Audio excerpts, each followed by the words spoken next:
Krishna Krishna Hare Hare Hare Ram Ram Rama Hare Hare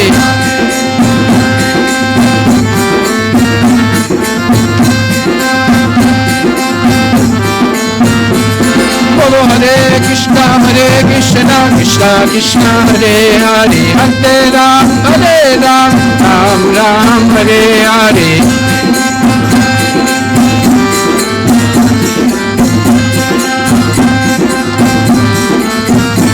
Bolo Hare Krishna Krishna Krishna Hare Hare Hare Ram Ram Hare Hare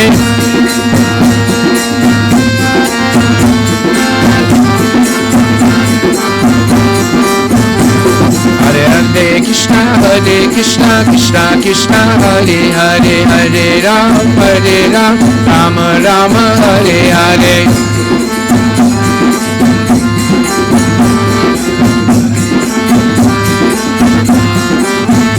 Bolo Hare Krishna Krishna Krishna Hare Hare Hare Ram Ram Hare Hare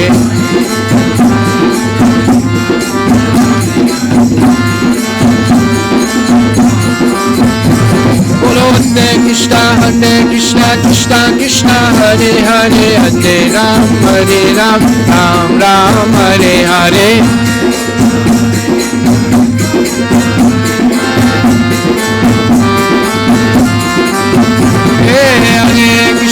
Hare Krishna Krishna Hare Hare Hare Ram Ram Hare Hare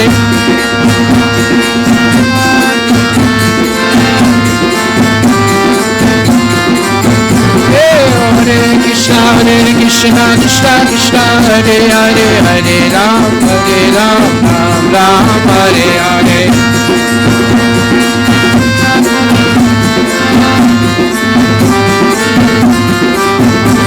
Hare Ram Hare Ram Hare Ram Hare Ram Hare Ram Hare Ram Hare Ram Hare Ram Hare Ram Hare Ram Hare Ram Hare Ram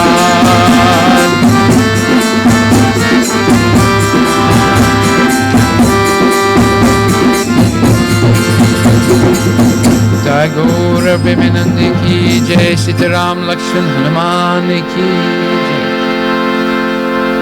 So now we're going to have a PowerPoint presentation given by the most famous Ram Bhakta here, Kritika Devi.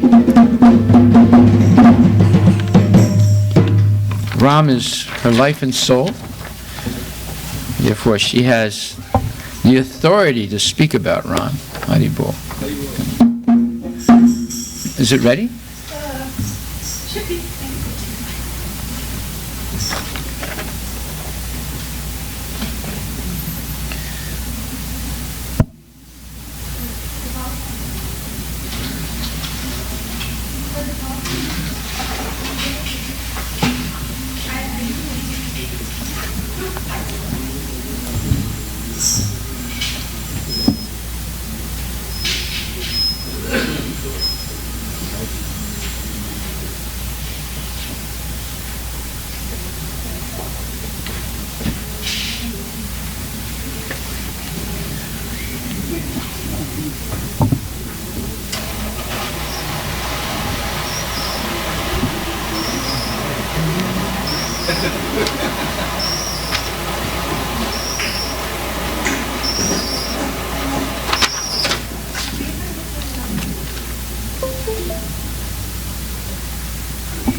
Did you give that?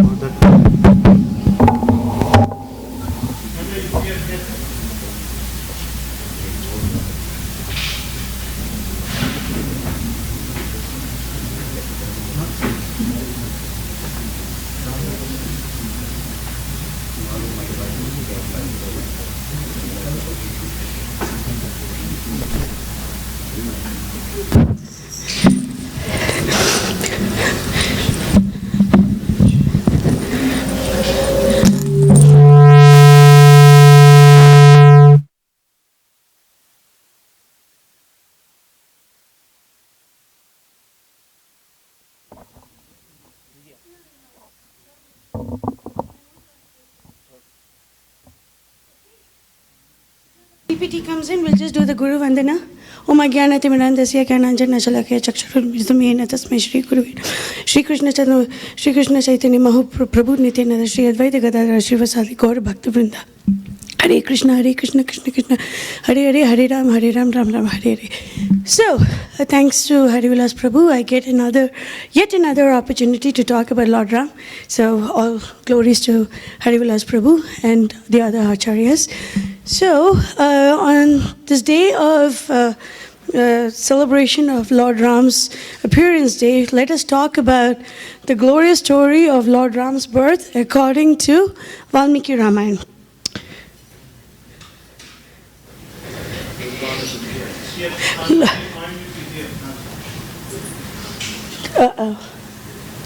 Prabhu, can you just hit the next slide, Prabhu? Okay, so prayer 1, let us talk about the Lord along with his associates. Vaidehi sahitam suratrumatale haime mahamandape madhye pushpakam asanam manimaye virasane sustitam agre vacheti prabhanjana sute tattvam munibhya param vyakyantam bharatadibihi parivritam ramam bhaje shyamalam. The bhaje is the operative word. You always want to give everything. You give your entire love to Lord Ram and you don't expect anything in return. Actually, you ask for more and more devotional service. That is the whole meaning of bhaja. So now the next slide. This is the attitude that one should have when they listen to Harikatha. Yatra yatra ragnata kirtanam tatra tatra kritamastakhanjali bashpavari paripurna lochana maritim namata rakshasantakam. So Hanuman is such a powerful being that he was able to terrorize the entire city of Lanka. But he is so humble that whenever he listens to the story of Lord Ram, he is going to be over there. He is going to be there with his head bowed down in supplication, hands above his head, his eyes full of tears because he's listening to the moving and the poignant story of Lord Ram. Next slide. Okay, so this is taken from Balkand. Everyone knows that Balkand is the story of youth, and in Balkand, Valmiki goes on with very beautiful descriptions of the ministers of Ayodhya and how opulent that country is, how everything is seemingly perfect. However, in the 8th chapter of Balkand, we get to see that King Dasaratha is craving for a son. Even though he is surrounded with a lot of material opulence, he is not happy because his Lord is not there with him. Okay, so he says, Tasya cha evam prabhavasya dharmaknyasya mahatmanaha. So this is the introduction of King Dasaratha. He is dharmatnya and mahatmanaha. Sutartam tapya manasa nasid vamshakara sutta. He does not have a son who will propagate his dynasty.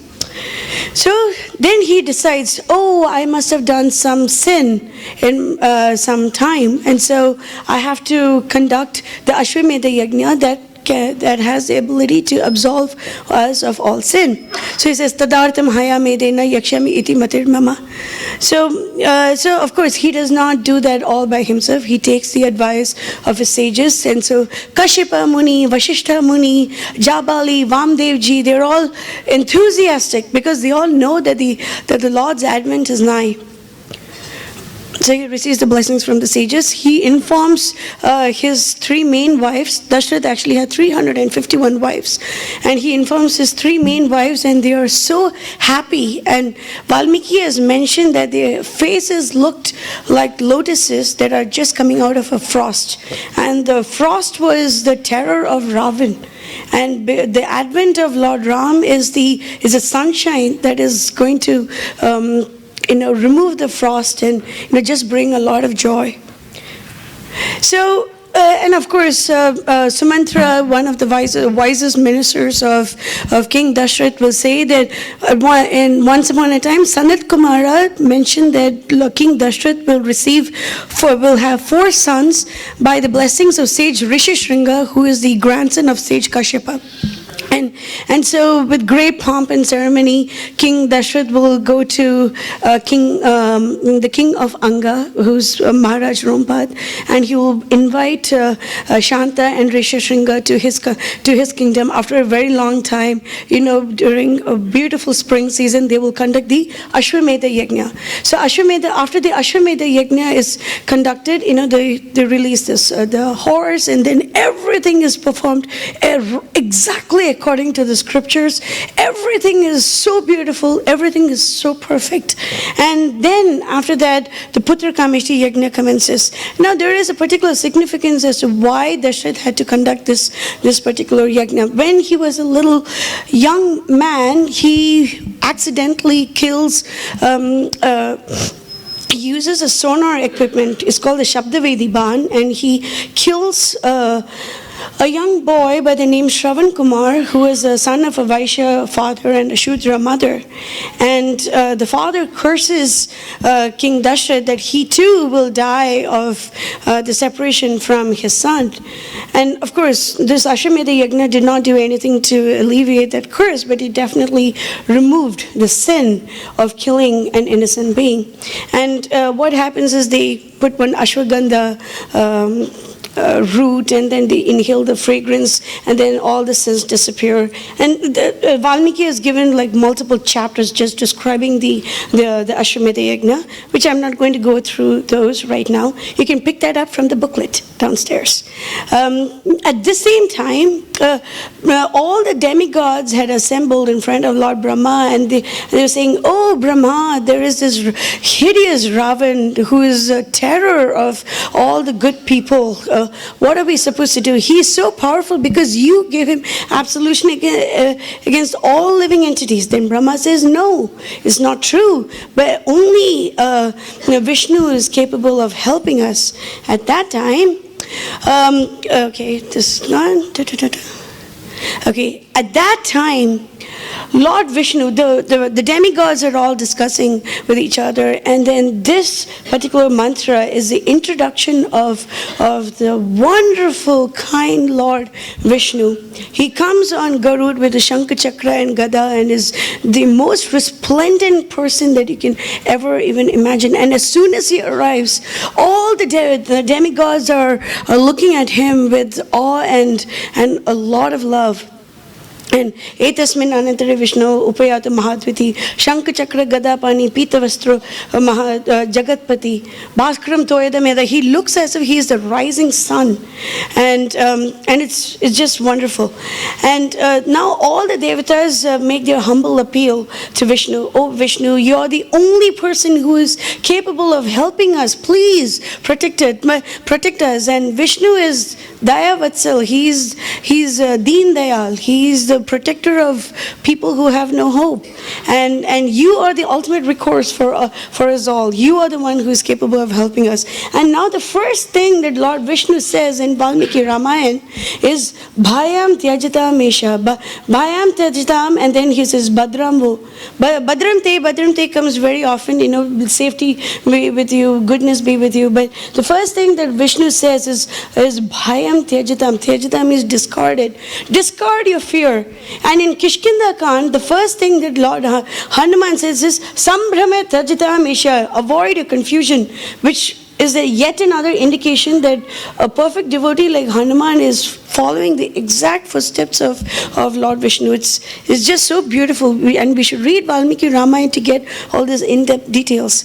And then Vishnu, the humble person that he is, he asked the demigods, what method would you like me to employ to kill the demon? Say, he did not ask for absolution from humans because he eats them, and so could you take birth as a human being? Says, okay. So he'll say, Pitaram Rochayamasa, he will agree to be born as 4 sons of a particular king called Dasaratha, and then he will send his deputy. His name is Yagna Purusha. Valmiki has gone through beautiful details describing that the Yagna Purusha looked like a lion. He was holding a golden pot with a silver lid full of divine kheer. Everyone loves kheer, and the kheer was prepared by the demigods, by the way. And he held it with such love and affection. Said, please distribute it amongst your worthy wives. And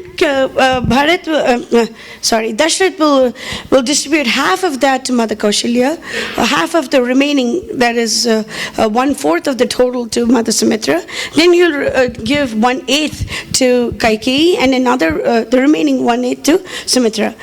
And then on a beautiful day of Chaitra Masa, we have the advent of the Lord, which was Ram Navami. The star was Punarvasu, and we have, and anyone interested in astrology can go through all these things. You have 5 planetary positions, the Karkata Lagni and all this stuff. You can go through that.